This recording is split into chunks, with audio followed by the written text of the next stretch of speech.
Hmm? Ah! This 6-month, every other week chemotherapy regimen. You know, what's gonna get me through this? And I just quickly decided the way I'm gonna feel good is to make other people feel good.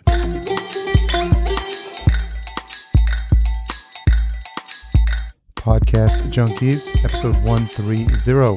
Welcome back. I'm Harry Duran, host of said show, also known as the podcaster's voice, because this is the one where we search out interesting voices in podcasting and get them to kick back their heels and talk about their shows and whatever else is on their mind. Kind of like the last episode when we had Gary Leland on, and it was also the 3-year anniversary. And it was also me messing up the numbering scheme and trying to get fancy and having it be bonus, but then not be numbered separately. And anyway, podcasters drama, and any of you who podcast and try to get a little fancy with your episodes know what I'm talking about. Anyway, last one was 129. This one is 130. And it was interesting because as soon as I had that conversation with Gary, I knew I wanted to move it up and have it be representative of the types of conversations I really enjoy having. Just really in-depth, heart-to-heart conversations. And I hope you can check it out. And just another opportunity for me to thank you for being with me if you have all these years, all these 3 years. And if you're new to the show, welcome as well, because we have a lot of fun on the show. I have a lot of fun. Me and my guests have a lot of fun. And that's the collective we. This week I get to speak to Lee Silverstein, another connection made at PodFest. They just keep growing and growing and growing. He's the host of the Colon Cancer podcast. And interestingly enough, it's the only podcast that deals specifically with colorectal cancer. He's got an amazing, inspiring story. And he created the show to provide survivors, caregivers, and professionals a vehicle to share their stories. And he's doing just an amazing job. He's just really inspiring. And I know you're going to enjoy this conversation. Full show notes are available at podcastjunkies.com/130. I don't talk about them a lot. I'll start to mention them more. We get a full summary written, timestamps, so you can see what we talked about in the show, some tweetables as well. So please check those out if you haven't. Our show notes are really in-depth and really pull you into the conversation if you want to take a glance at what we talked about before listening. This episode is brought to you by Shure. Honored to have such a reputable 90-year-old plus company as Shure, a pioneer in the audio gear market. I'm on a SM7B currently and testing the Motive line as well. So head on over to podcastjunkies.com/Shure to see the latest setup and see what they've got in the works as well. We are also sponsored by Podbean. One thing that doesn't get talked a lot are the monetization services that Podbean has open to all podcasters. For those of you that are not familiar, there's actually an app that they have, and it allows you to record and publish directly from the app, which I think is pretty cool. And they've also been recently added to Alexa. So from a listener perspective, their app is just continually getting better, and they're always looking at ways to improve the podcaster experience. So don't think of them just as a hosting company. They're really doing some interesting stuff with their app. And the fact that they're on Alexa, I think, is just showing how much they want to be part of the podcasting landscape. So check them out at podbean.com/podcastjunkies. And make sure you stay till the end of the episode where I reveal this week's retention hashtag. Will you play along? I sure hope so. For now, enjoy my conversation with the inspiring Lee Silverstein.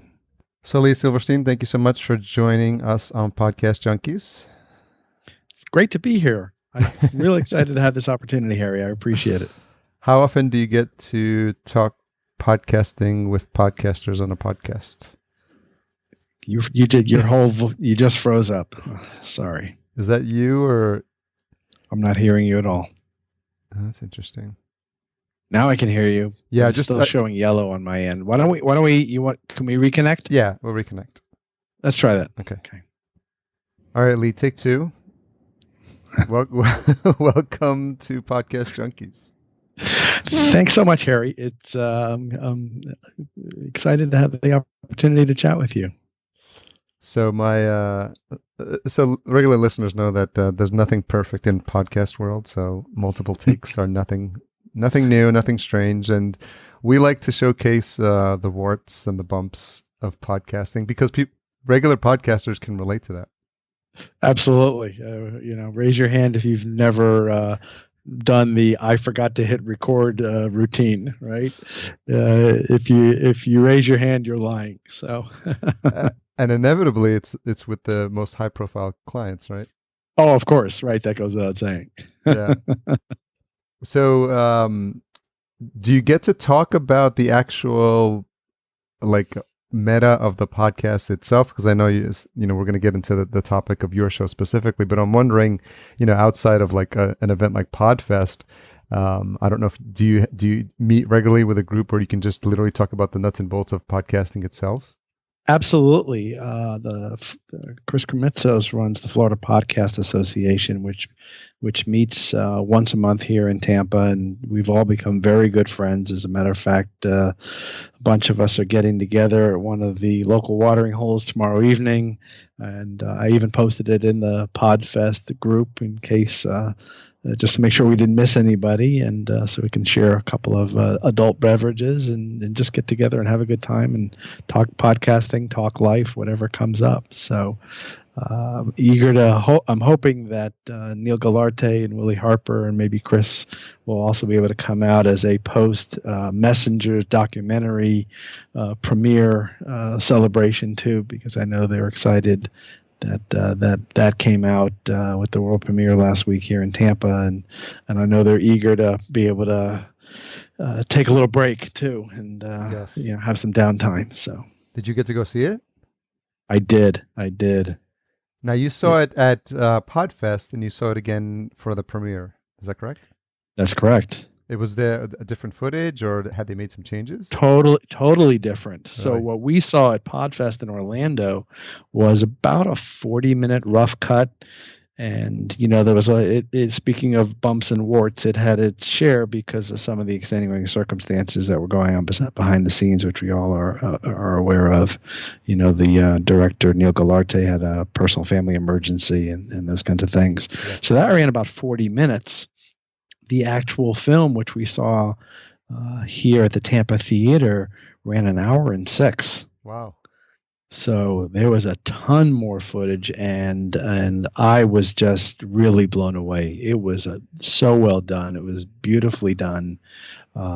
Really told everybody's story, just first rate, and that group deserved all the accolades that they got. They did a beautiful job. Did it add any additional context to what we saw in Podfest, or just maybe some new stories? I don't off the top of my head recall any news stories, Harry, but when I look at my own story, there was a ton more footage included. My wife was a big part of the initial interview, and what we saw in Orlando, she was not in that footage. That footage was in the final cut that we saw. Some additional things that they did with some graphics. So each story that was seen in the footage we saw in Orlando was enhanced by quite a bit. Really was. Can you tell me what it feels like to see yourself on the big screen, and if that's something that you've ever experienced before? Not something I've ever experienced before. I've been on television, but never, quote unquote, the silver screen, and it was a little strange, a little weird. But just to see yourself up there and your wife, but once you get over the initial shock, I walked away from it just feeling very good because they did such a beautiful job telling my story. So, really quickly, for the benefit of the listener, can you just tell the story of what the impetus for your show, which is the Colon Cancer Podcast? Certainly. 6 years ago, my doctor gave me a gift for my 50th birthday. He didn't wrap it. He didn't put a bow on it, but it was a prescription to go get a colonoscopy, as we all should do when we turn 50. And I went and did as he said. I didn't have any symptoms, and woke up and found out about 3-4 days later that I had stage 2 colon cancer. And it was quite a bit of a shock because I had no symptoms. But at the same time, I tell people that it wasn't a tremendous shock because I'm also a survivor of childhood cancer and felt that cancer and I would cross paths again sometime in my adult life for no reason. For no reason. There were no statistics, nothing that said what I had as a child leads to things as an adult. It was just kind of, and it wasn't, I don't want to describe it as a black cloud that I walked around with this worry all my life. I definitely did not. But it was just kind of something I thought, wonder if this is going to happen down the road, and just kind of left it at that. And so I was diagnosed, like I said, at stage 2. And then a year and a half later, the week after I came back from my honeymoon, I got the news that the cancer had metastasized. So that took it to a whole nother level. And since that time, I've dealt with a few other metastasis. So I'm not totally disease free at this point, but things are very stable. I mean, I feel totally normal, and things are very good. Here we are 6 years out. So I happened to attend a podcasters meetup because it was Chris Krimitsos reached out to me. I was working at a college at the time, and he said, we're looking for some meeting space for this meetup we do. Okay, is there any space at the college? So I said, actually, there is. And I felt, well, let's be a good host and not just unlock the door and let everybody in, but I should sit in and be a host. And just sitting there listening to these podcasters share their stories, people like Katie Krimitsos, who I know you've spoken to, and Steve Cherubino, some of these others. And it just, Harry, is one of those, I described it as one of those lightning bolt moments where an idea just hits you so hard. And I said, what if I started a podcast where I could interview patients and survivors and caregivers to give people the hope that I needed when I heard those words, you have cancer. So as soon as the meeting ended, I ran over to Katie. She was about 6-8 months into her Biz Women Rock show. And I said, Katie, I've got this idea. What do you think? And her eyes got the size of saucers, and all she said was, oh my God, do it. And that's all I needed to hear. 3 months later, February 2015, was the first episode of the Colon Cancer Podcast. Did you have any idea what you were getting into? None at all. None at all. And did I really think that 2 years later I'd still be at it? One of my concerns was, am I going to find enough people to talk to make this thing last? And here we are 2 years out, and I'm looking at my whiteboard as I'm talking to you, and I've got six episodes in the can. Yeah. So I had no idea what I was getting into. That's always a good thing. Yeah, that's always a good feeling as a podcaster to have those episodes in the can. I don't know about you. I start to twitch when I get to only like 2 or 3. Yeah. So I'm wondering, because you specifically, it's the colon cancer podcast. Was it a conscious decision to narrow in because maybe there was a lot of other, in your research, maybe you saw that there was a lot of other podcasts that cover the general topic of cancer, or you just felt that since this was something that resonated with you so much that it was going to give you more fuel for topics to talk about? I never at the time gave any consideration of taking it any further than colon cancer because that's where that was what I knew. I became very involved in the largest nonprofit colon cancer organization in the U.S., the Colon Cancer Alliance. So they were my form of support throughout my whole journey. They have like online chat groups that I got very involved in and became what's known as a buddy volunteer. So every now and then I'll get a phone call saying, hey, someone just called our patient support line. They're about your age. They have similar diagnoses. Would you mind picking up the phone and giving them a call? And I've been doing that for a couple of years. So this was just a natural kind of next step for me to be in that, continue to provide the support in that area. So I envision this Venn diagram of like colon cancer survivors and people who are interested in podcasting, or maybe people who are blogging. And so Did you find like these different worlds were merging, and did you already have some sense of community because of what you were going through when you were first diagnosed with colon cancer? No doubt, there a big sense of community.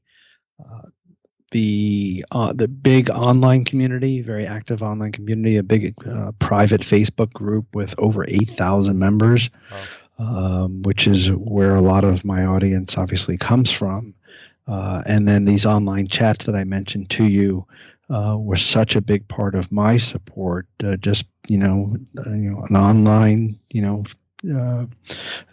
type your message kind of chat thing that was Monday through Friday from noon to 1 o'clock, and friendships were formed and bonds were formed, and eventually later on at conferences you finally get to meet some of these people, and so there really was that bond, that strong sense of community amongst all of us.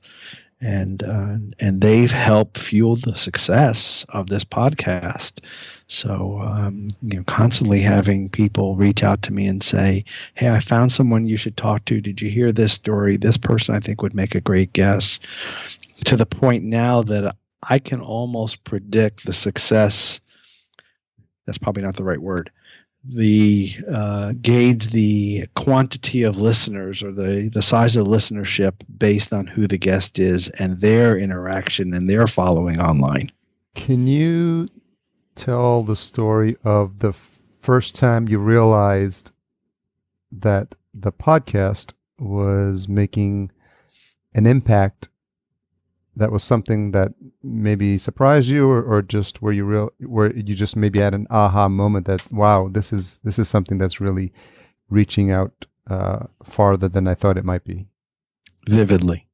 I received an email from a woman. Her name is Stacy, and she sent me a thank you note. And she said, "I want to let you know that I found your show. And my husband, CJ, is battling colon cancer. And we don't miss an episode. And you've given us a lot of hope. And not only that, because we heard you talking about the upcoming annual colon cancer conference, we applied for a scholarship so that we could afford to attend. And it was all because of you." And I was so thrilled, and this was in the fall of 2015, that I got to meet Stacy and her mother. Unfortunately, her husband, CJ, was in the hospital at the time, so I didn't get the chance to meet him. But we found each other and gave each other a big hug, and I thanked her.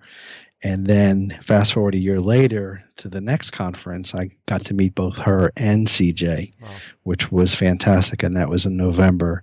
And sadly, last month, CJ passed away. Have you ever had or worked on something where you've had that level of impact before? Never. Yeah. This is a first for me. And how does that make you feel in terms of like what you're doing? Because we're all, as podcasters, and a lot of times what we're working on, we feel like it's sometimes we're alone in our house, and we don't know if people are listening. And any type of feedback like the one you got from Stacy, we treat that stuff like gold, and then it fuels us and it moves us forward. And so I'm wondering like how you think about that in terms of the show, and if it was something for you where you just like had that aha moment that there's the potential for more moments like that in the future. It actually goes back, Harry, to when I started chemotherapy treatment. So just a little more backstory. My initial diagnosis of the stage 2 colon cancer, the consensus from my medical team was that I did not need chemo at the time, that surgery would be sufficient.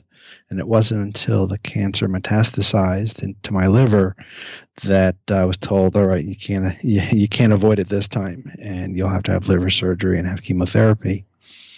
And I've always lived my life as, one of these more glass half full kind of people anyway. But I started thinking about, all right, how am I going to get through, more emotionally than physically, this 6-month, every other week chemotherapy regimen? What's gonna get me through this? And I just quickly decided the way I'm going to feel good is to make other people feel good. And I'm going to go out of my way to smile at every one of the nurses that I'm spending a good part of my day with every other week, who just, my chemo nurses, and to joke around and to be memorable, so that I can make a difference in their day. And that just I think that just kind of carried over and stayed with me, and just flowed right into this whole podcast, into here's my opportunity to give people hope and inspiration. Because when you hear those three words, Harry, your mind tends to not go to the greatest place. Yeah. And, obviously and understandably. And I said, this was my way to make other people feel good, but more importantly, to give people hope. Think about the impact when they hear me on the mic saying, I was diagnosed 6 years ago. And people, when they first hear those words, you have cancer, like 6 years, I wasn't sure I had 6 months.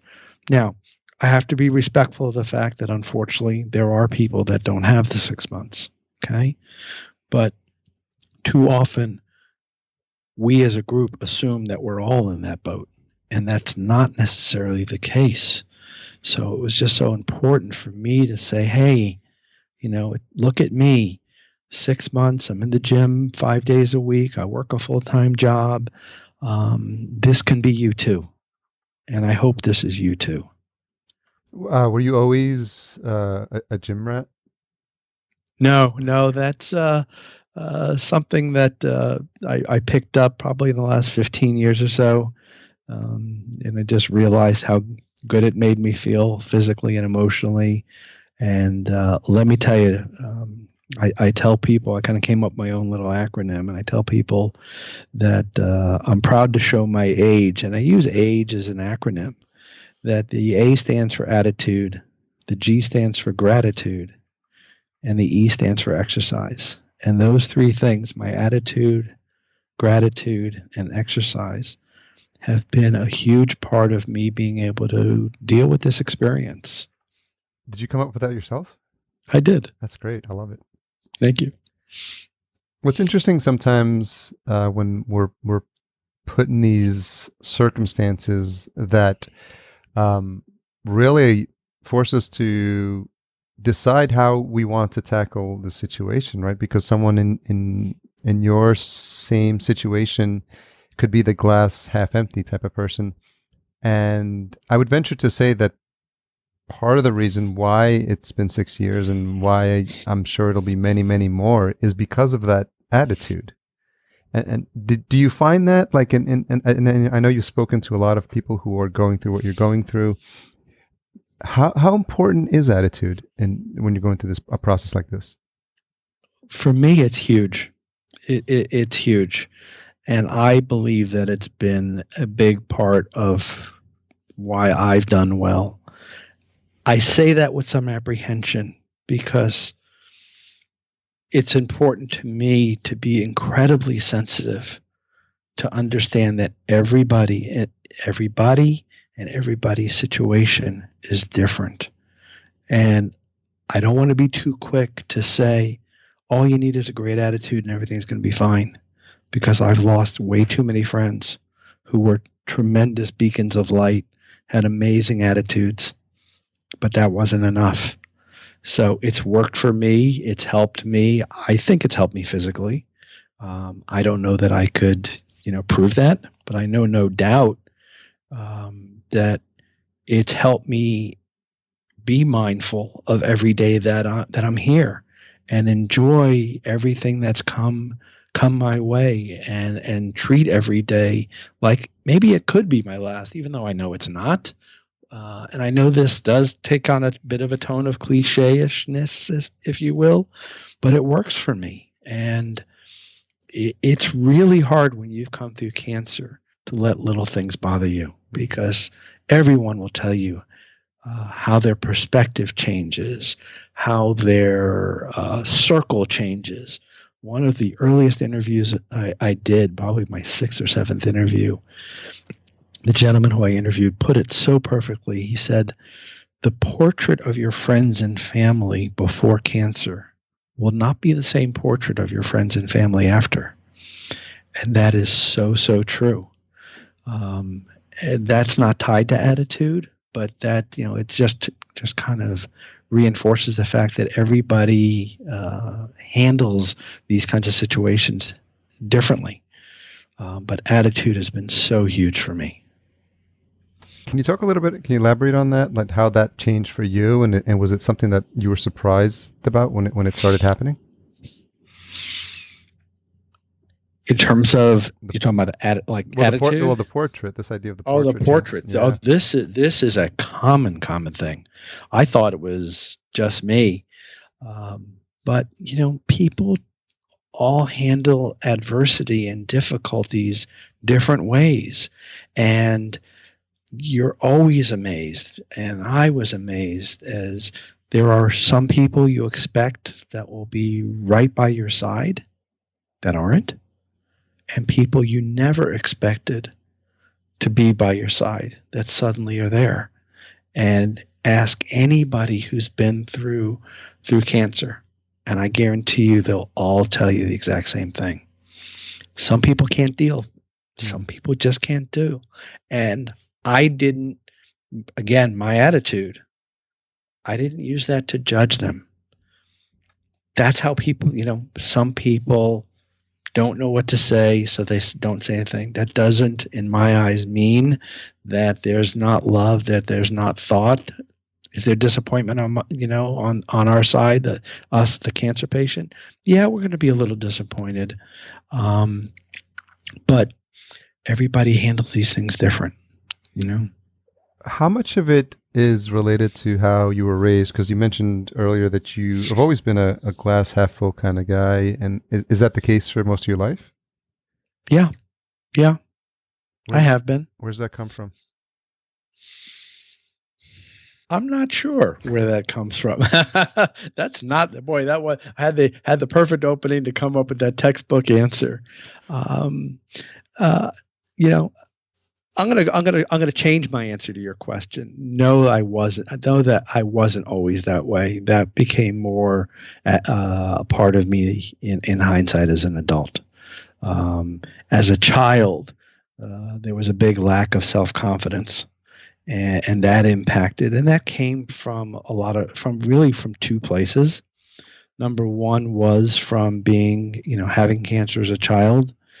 And, I didn't really get it, Harry, until I became a parent, what that impact had to be on my parents to hear your 5-year-old, your son, your firstborn, has cancer. Yeah. And the devastation and how that impacts how you'll be raised. And I think I was raised a bit more protected than most people for obvious reasons. If I was in my parents' shoes, I'm sure I would have done the same. So a combination of that, and we were a family that moved fairly often. My father had a successful career that took him to many different cities. So that and quote unquote being the new kid did have an impact on my self-confidence that I didn't really overcome until I became a young adult.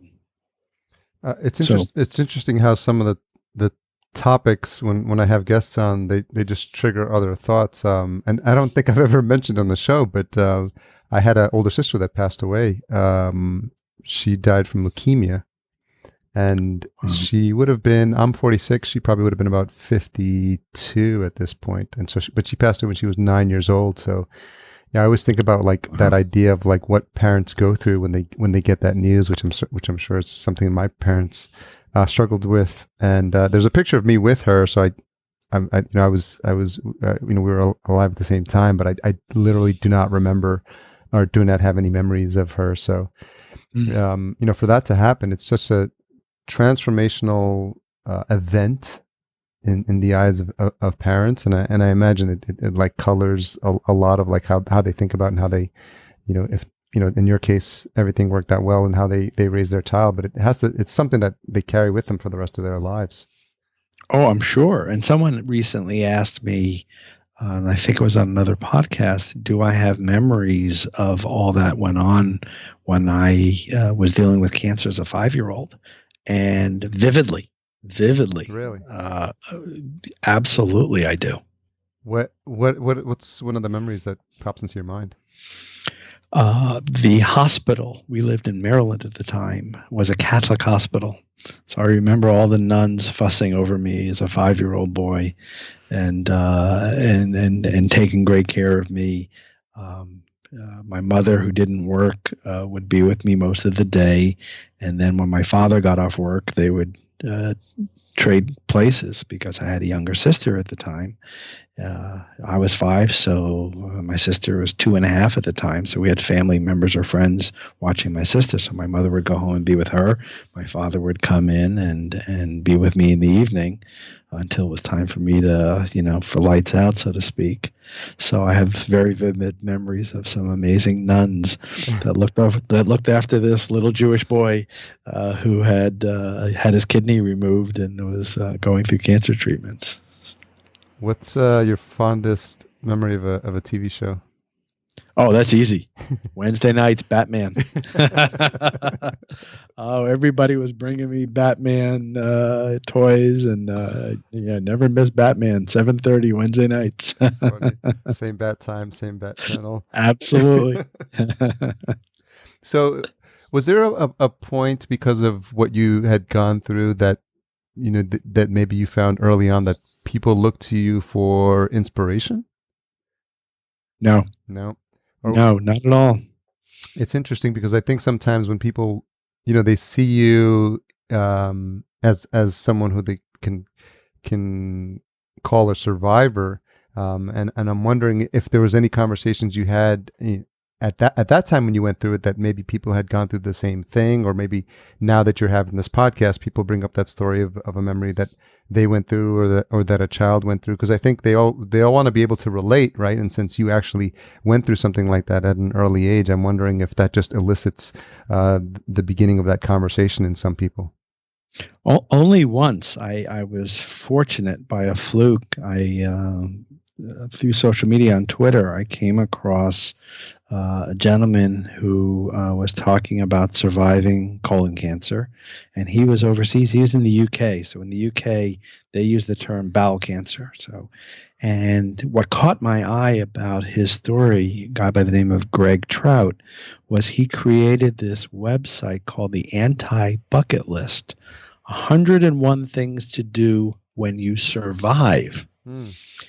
And I found the website and I was just blown away. And this guy was doing all these bucket list, quote unquote, type things now that he beat bowel cancer. I was like, I got to get this guy on my show.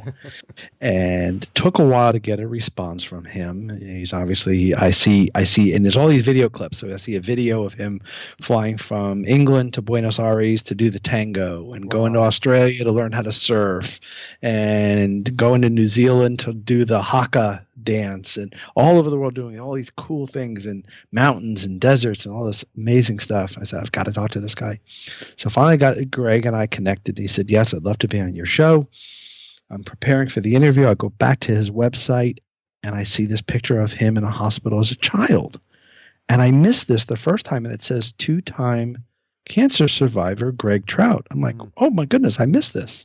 Harry, as I look at it, he had the same cancer I had as a child, which is a rare cancer, by the way, something called the Wilms tumor, and he had the colon cancer. So not only was this someone who had the same 2 kinds of cancers that I had, he is the first adult that I've ever talked to that had the same cancer I had as a kid, let alone to have both. Yeah. So what an incredible connection there was there, and talk about someone that got it and understood it. I mean, there it is. And it's still, to this day, it's like your kids. You shouldn't pick a favorite, right? But certainly that was my favorite episode. As you started thinking about who you wanted on the show, were you just open to all conversations on the topic, or were you trying to figure out if you wanted a balance between people who were survivors and then people who were either advocates or doctors who could talk about maybe some of the new treatments that are coming up to help improve the life of survivors? I wanted to mix it up, and that still is my goal. And look, and I say this often too, if you're able to call yourself a survivor or even a patient, and you're here to talk, you certainly have a story worth telling. But I want to keep it informative and keep my audience engaged.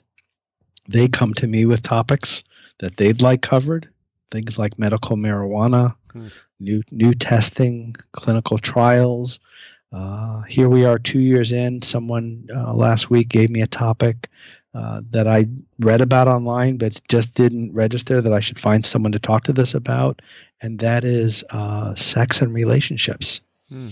And what that's like, and how does body image, particularly for women, impact being able to have physical relationships? Because we're talking about things like colon cancer, a good chunk of my listeners have an ostomy bag, and that creates its own set of challenges that we have to figure out how to manage through. So here I have one of my former guests sent me an email. You've got to talk to this woman. She's an expert on this topic. This is perfect for your audience. So I really do try to mix it up and help keep the audience engaged and give them new information. How much of it is personal curiosity, or just a curiosity on your part, where you're scratching your own itch, so to speak, and you're trying to understand as much research as you've done and as educated as you are about what you've gone through and what you're going through, like what is it that you don't know, or what is it that's out there, and what is it that the future actually holds? It's also a little bit of both. So I try to be an audience member myself and say, if I wasn't the host of this show, what would motivate me to want to listen? What would I want to hear? And I use Google Alerts as a way to find some of these great topics too. I found a guy whose story was posted that now that he beat colon cancer, he's about to embark on a trip to climb Mount Everest. Wow. Well, that's a different story. And then as I would certainly want to hear about that. And I'm able, because of my participation in our Facebook group and all the different online forums, to see the questions that are being asked, and then go see if I can go find someone who can answer these questions that are being asked. So if it's my itch, I know it's my audience's itch as well. And, we're killing two birds with one stone, I guess. Because of your position as the podcaster on this topic, you've in some ways become, the subject matter expert. You're learning, as all podcasters know, that if you talk to enough people on a certain topic, even if it's something that you in your case you have experienced it, but in other cases, people start off from zero, and just by virtue of having 70, 80, 100, 200 episodes, you start to learn a lot, and you start to learn the ins and outs and be able to speak intelligently about this.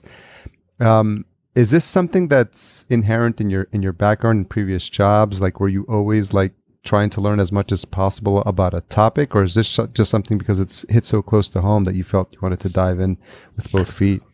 It's more because it hits closer to home. And I'll tell you that I am a patient. I'm not ready to call myself a quote unquote survivor yet. I guess if you're a patient, you obviously are a survivor. So I don't want any of my audience to get mad at me if they hear this and say, "Wait, we're all survivors." Yes, we absolutely are. But the cancer community has gotten away from the word cure or remission, and the term used today is an acronym of NED, which stands for no evidence of disease. And after your NED for 5 years, then they may throw out the cure word. So I am not in the NED stage. I've got some minor issues. I've got a little lump sitting there in my lung that's just kind of sitting there, not bothering me, and not big enough to even worry my doctors at this point. And I've had a few before that we've treated. So being a active patient allows me a different perspective than if I had been cured 10 years, because I'm eager to learn from my own health and my own well-being.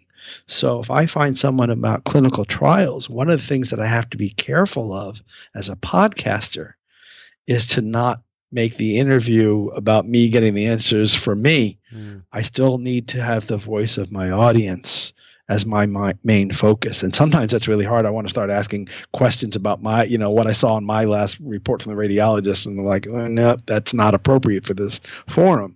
But I think that my audience has an appreciation because I can sign on to an episode, and I usually will do this as part of my intro. I'll give an update on my own health. Hey, I saw the doctor this week, and here's what's going on with me. Or I've got a scan coming up next week, and I'm now, count me in with the rest of you. I'm in the Scanxiety Club for the next week or so. So bear with me, and I think that gives me a whole different perspective and a different approach than if this was something that I used to have, if that makes sense. Well, it totally makes sense, and I just love the fact that it's so obvious that you're cognizant of the fact that you're doing the show for the listeners, and everything, from, like you said, the way you described your intro to the nature of the people that you bring on the show.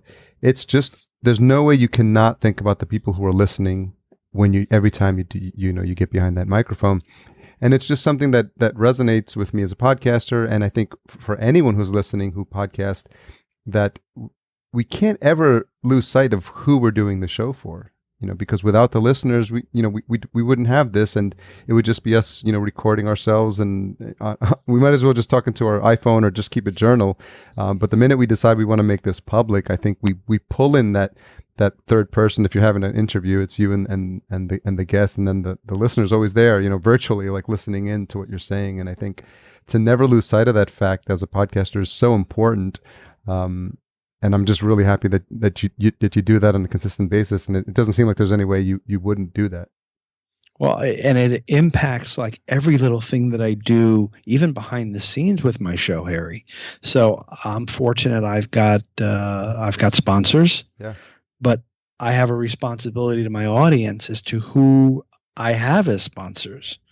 I can't just pick, some random company to sell quote unquote stuff on my show. That's, to me, is being disrespectful to my audience. So every one of the 4 sponsors that I've dealt with all provide products and services that are beneficial to the people listening to my show. And that will never change. When did you get the first sponsor on board? A year into my show. Okay. Can you talk about how that happened? Because I know there's a lot of podcasters who are always curious about that process. Sure. It was through one of my listeners, okay. Believe it or not. So one of my listeners was talking to me about a product, and it's a company that makes a drink like the popular sports drinks. Only theirs is targeted to people who are having trouble staying hydrated because they have to wear an ostomy bag, or they're going through chemotherapy, which often can leave you dehydrated. So they make it specifically for that audience. And one of the folks that I interviewed for my show was talking a lot about the product. He connected with the owner of the company, who sent me his business card and a bunch of samples. And I reached out to him and said, we should talk. I've got your audience, and here we are over a year later, and he's still sponsoring the show. Yeah, it's so great. When the sponsor is so connected to the audience, and the podcaster recognizes that this sponsor is adding value. You have no problem talking about it because you know exactly what it is that they're doing and what it is, the benefit that they can provide for your audience. And I think a lot of times people are so eager to try to monetize their show that they look for sponsors that they force themselves into that relationship, and it's not a fit. And you can usually tell when they're dialing it in on the reads, but I'm sure as you're always cognizant of the fact that because it's such a sensitive topic, that the last thing you want to do is put something in front of your listeners where you're not exactly clear on the value, or it's something that you haven't tried. Absolutely. And, people have asked me, Have I tried to use an email list to get, people that I could reach out to? And I'm sure there's a good reason why I should, and maybe down the road I'll kick myself for not having done it sooner. But again, I have to be very sensitive to who my audience is, and always have their interests above all else. And I'm sure they respect you for that as well. I hope so. Can you tell me about the journey from the moment you started the podcast to now, in terms of how you've grown as a podcast host? When I first conceived of the idea, I needed to ask a few people. I needed that validation, that validation that I mentioned that I got from Katie. I tried to elicit the support of the Colon Cancer Alliance, who initially didn't quite get what I was doing. I said, well, I'm going to do it anyway. And I just dove in, and it hit me at PodFest this year. Someone who I met at PodFest the year before, who I don't know very well, walked up to me and said, can I just tell you something? You have a lot more spring in your step this PodFest than you did last time. And that floored me, because I was telling myself how much more confident I felt as a podcaster at PodFest in 2017 than I did at 2016. Even in 2016, I was there a year. This time I felt like I belonged.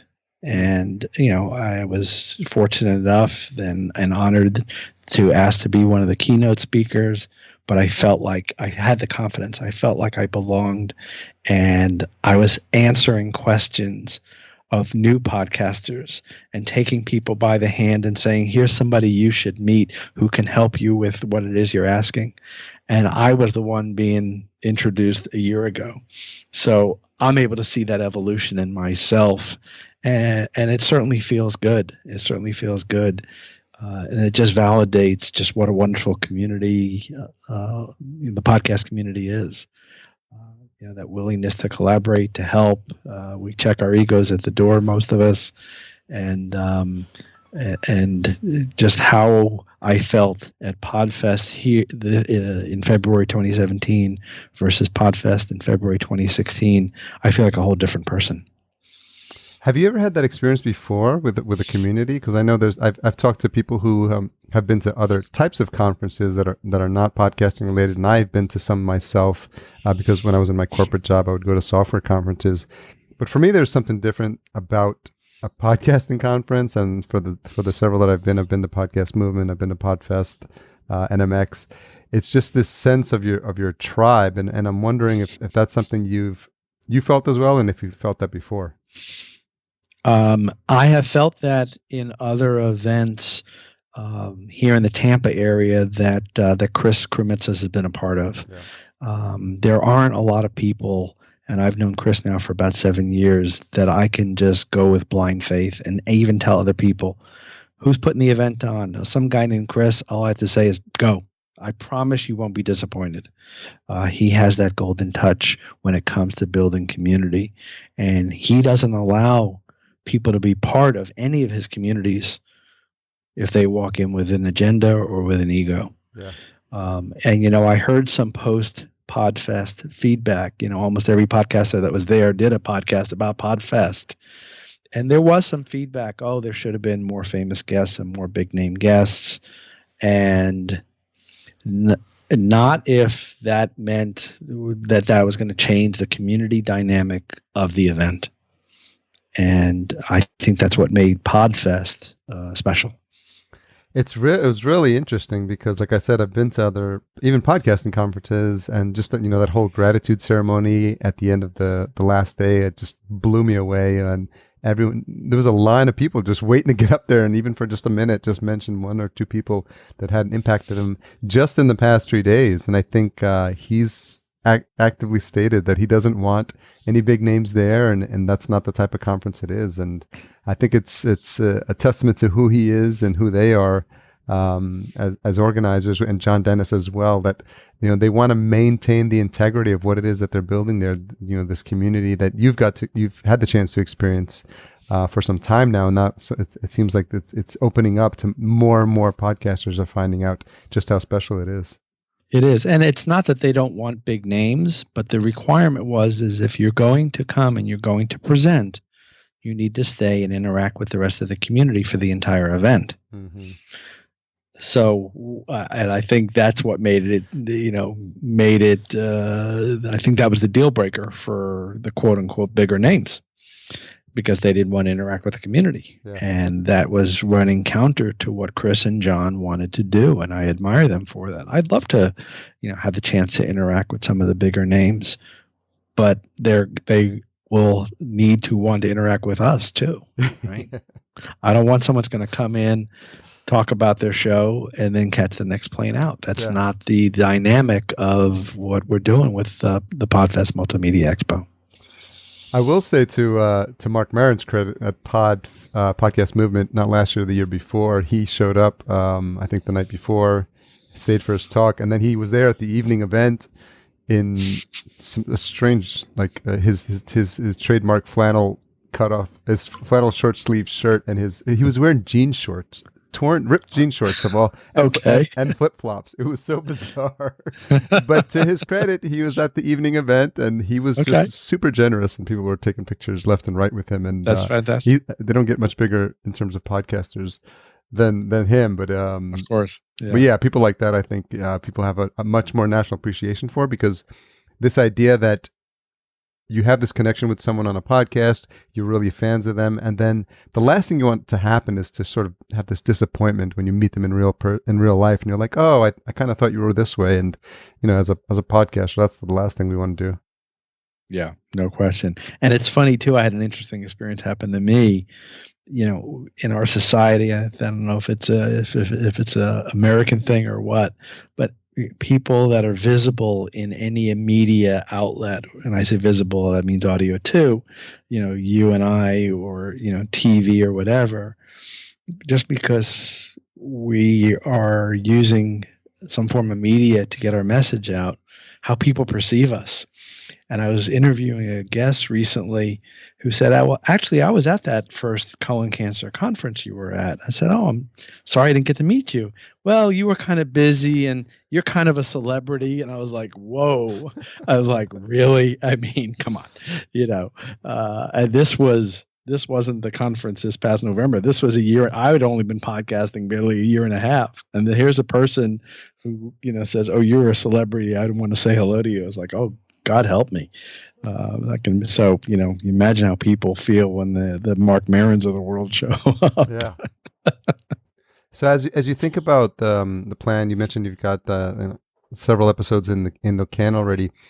What has got you excited, and how do you think about the show? Because you've had success because of the guests you had and the conversations you had. Do you think about changing anything, or do you think more of the same, or are you looking for opportunities to do something different as you think about the upcoming year? My goal for the upcoming year is to launch the Cancer Radio Network. I want to take this bigger than just the colon cancer podcast.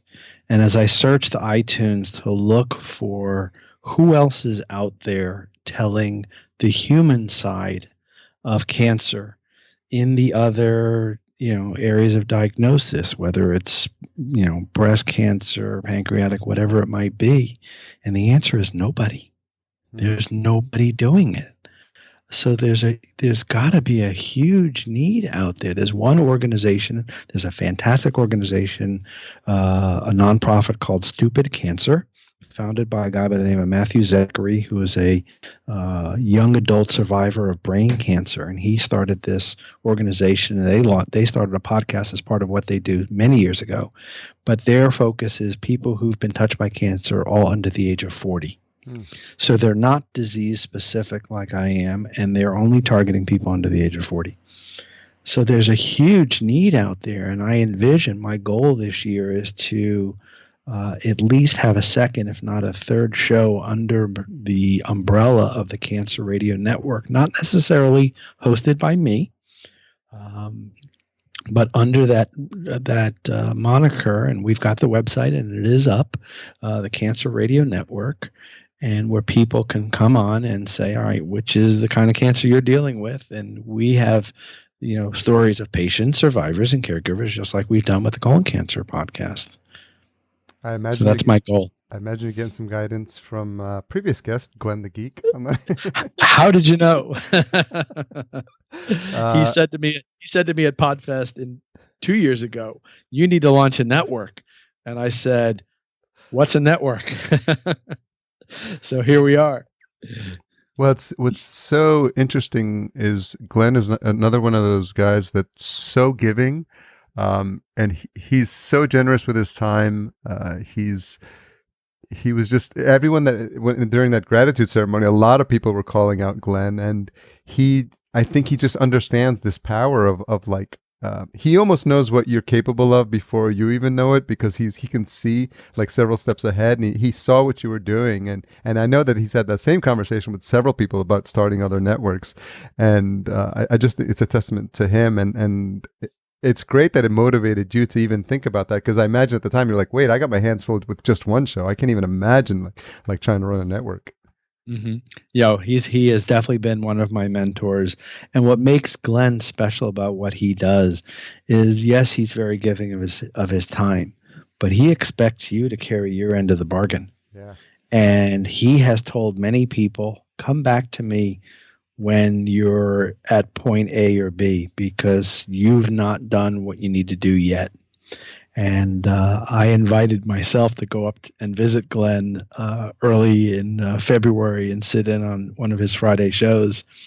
And he said, of course, love to have you. And as we were chatting over lunch, he said, you realized that I checked out your show before agreeing to have you up. I just want to make sure you weren't taking the foot off the gas, because if I found you had taken the foot off the gas, I would have said, you're welcome to come up and visit after I see you get back on the horse, so to speak, no pun intended, and be consistent. So he looks and he checks, and that's what makes him such a great mentor, is he holds the people he's helping accountable for doing what they're supposed to do. Yeah, kudos to him. That's episode absolutely 115. What's something you've changed your mind about recently? I've changed my mind that one person can make a difference in this world. With all that's going on in the world, and I'm not even going to try or even venture to go political, many people are throwing their hands up in the air over things out of their control. And you know what? I can't control a lot of these things either, but I can make one person feel good. I can give one person at a time hope. I can give one person inspiration. And that's kind of my way of counteracting some of the negativity that we're dealing with in our country right now. I can make a difference. And that's all I can do. And if you'd asked me 5 years ago, 6 years ago, do you feel like you could do something to make a difference in the world? My answer would have been no. But I feel otherwise now. I think that's so powerful, because I think a lot of times people feel helpless. They feel like what can they do? Like they're just a slave to the actions that are happening, and things that are out of their control. And I think what they forget is that by little actions, taken day over day, and like you said, impacting one person's life, it can have this just really chain reaction.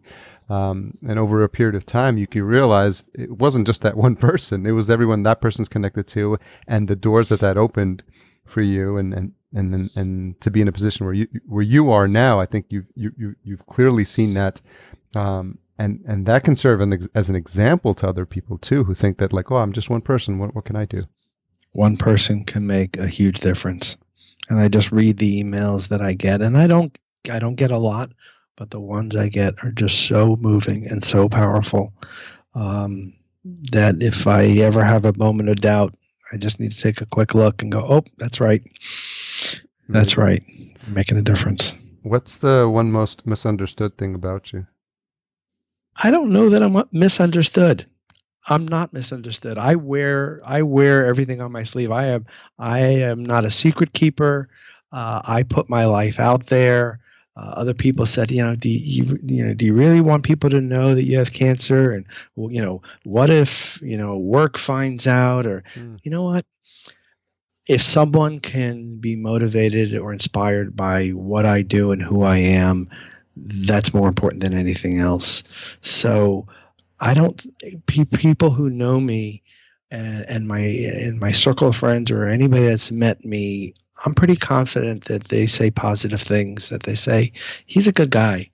And, and even more so since I've experienced what I've experienced, I've gone so out of my way to never be judgmental, to not make assumptions, about anything, because every time I do, I'll wind up I'm proven wrong anyway. So my life's an open book, and I don't think people do misunderstand me at all. Well, that's a great answer, because what you see is what you get, right? It is. It really is.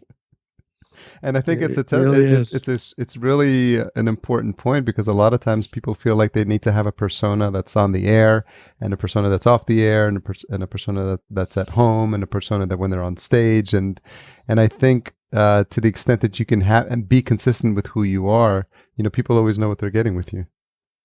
And I believe that's true for me, and my wife would echo that too. Well, Lee, I really appreciate you taking the time to come on the show. I was excited to hear just a little bit more about your story. Your energy at the Podfest was really contagious, and it's just a testament to that community that's being built. And it's I think that whole Florida contingent is so strong. It's probably one of the strongest podcasting communities I've seen, and the connection that you all have with each other. It's just something that, even though I'm on the other side of the country, I just feel like I want to be a part of, and I'm like super excited to get a chance to reconnect with you guys at Podfest 2018 as well. Can't wait. And I really enjoyed the opportunity to be part of the podcast Junkies community. Well, there's so many people that are going to be excited to hear your story, and I think motivated too, because we all do podcasting for get into podcasting for different reasons. And I think because you had a story to tell, and because you felt that the story was so important that it needed to get out to a broader audience, and you put yourself on this stage, now these other things are happening. Now you're talking about a network. Now you're having people reaching out to you saying that your message is impacting them. And then people hearing that, it has this chain reaction, because people will hear this conversation and they'll say, well, wow, I was on the fence, but now that I heard Lee, I think that there's a story that's inside of me that I need to tell. And I'm sure maybe you even have those conversations in person with people. Certainly. I got a Facebook message. I'm having a conversation tomorrow afternoon. A woman reached out to me. She said, I heard your show. I'm a 12-year breast cancer survivor. I want to talk to you about podcasting. There you go. There you have it. Sounds like a new show for the network. Could be. Where's the best place for folks to track you down online? They can find me at thecoloncancerpodcast.com or thecancerradionetwork.com. And you can find me on Twitter at cancerradionet. I play a lot on Twitter as well. Very cool. Thanks again, and looking forward to staying in touch. Me too, Harry. Thank you. Inspiring indeed. I hope you enjoyed that conversation with Lee. I remember when I saw him in the Messengers documentary when I was at Podfest in Florida earlier this year, and tons of stories in there, so many that are inspiring, but it was just a reminder of the type of connections we're making, and how something that can be seen as a challenging moment has been turned around and transformed into a vehicle that actually is going to help a lot of people. He's gotten so many good stories and so much good feedback from just having the podcast, and now that he's working on the network, I think there's just nothing but good things that are going to happen. And it just all came out of him wanting to start his show, getting inspired by Katie, and he's just off and running from there. So I'm really excited to see how that turns out, and maybe we can have a check-in with him in about a year's time. We are a member of Podcastica. Head on over to podcastica.com for our list of complete shows, intro and outro music composed by Cedar and Soil. Don't forget our episode sponsors, Shure. You can check out more details at podcastjunkies.com/Shure, and Podbean at podbean.com/podcastjunkies. So if you made it this far, no doubt you are in for the retention hashtag. We'll go with Survivor Lee, one word, SURVIVORLEE. And you can tag Lee at Cancer Radio Net, one word, and myself at podcast_junkies. If you haven't already, you can download a updated tool. We had a tool when we started called 8 Tools to Skyrocket Your Podcast Production. And it was a couple of months ago, I realized how old it was. There's a lot of new tools that we're using, and I refreshed it, and it's now available for free. Check it out, podcastjunkies.com/8tools, 8, the number 8, so the number 8, TOOLS, and you can download that for free. Tune in next week to hear my conversation with Z Holly. Z and I met because I did a podcasting course at General Assembly. It's a co-working space here in Los Angeles, and she was one of my students, and she's kept at it. And I'm proud to say that the result of that was the launch of her show, The Art of Manufacturing. So we'll talk about that and an interesting conversation she had with a very famous and controversial manufacturer who you may have heard on Gimlet's startup as well. So maybe you can figure that out ahead of time. Thanks again for all you do for the show. I love your support. I love you. We'll talk next week.